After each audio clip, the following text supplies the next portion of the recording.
शुरुआत उन मालिक जे नाले सां जेको दिलनि जा राज़ बहितर ॼाणे थो।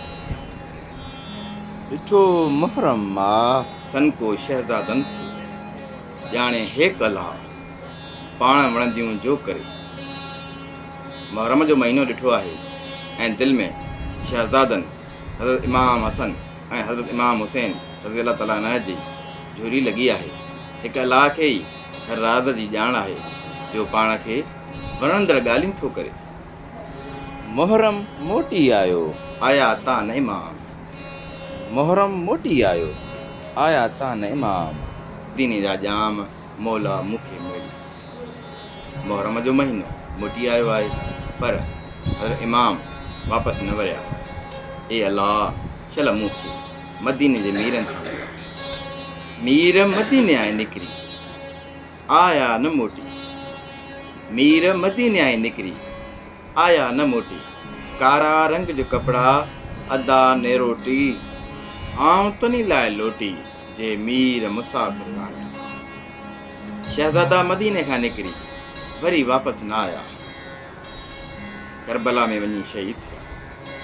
अदा रंगरेज कारा कपड़ा रंग जा मां उन्हनि मुसाफ़िरनि मीरनि लाइ थी जलां जे गुज़ारे विया या शहीद थी विया।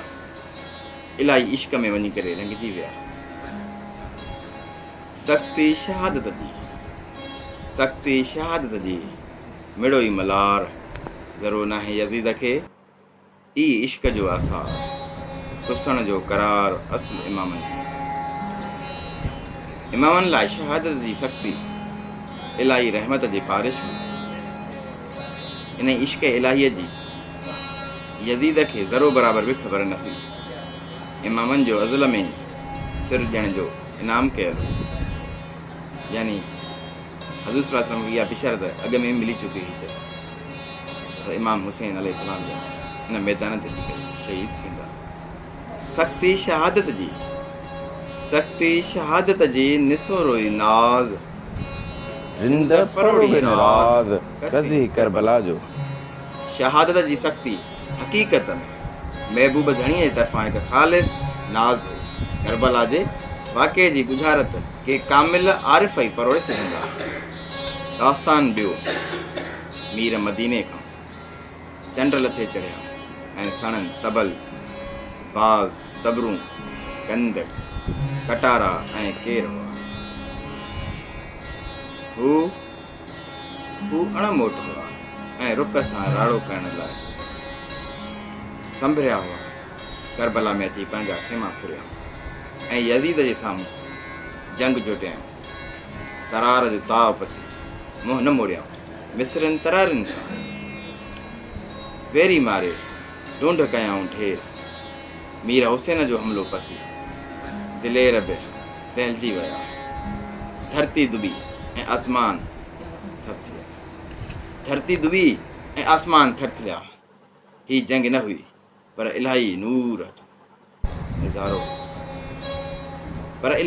जो निज़ारो हुयो।